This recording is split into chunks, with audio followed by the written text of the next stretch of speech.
I got another awesome product for you today. This is the F815 wired gaming mouse from Aula. Let's open it up and see what's all included. It comes with some instructions. And the mouse itself, it has 6 programmable buttons on it. And also a nice mouse wheel. It's got a rubber texture. I really like that.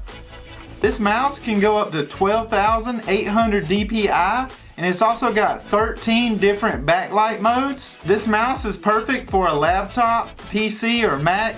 Let's take a closer look. I really like the look and feel of this mouse. It grips my hand. Very nice. You can use this top button to change the different DPIs. You can change it from 1200, 1600, 2400, 3200, 4800, and 12,800 DPI. And also this bottom button, you can switch between all the backlight modes. It has 13 different modes.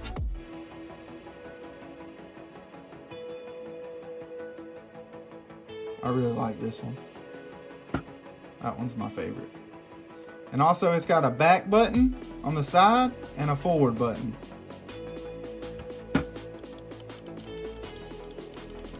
If you want to program any of these buttons, all you do is go into Windows and then go into Control Panel and click on Mouse, and you can assign each one of these buttons to whatever you like.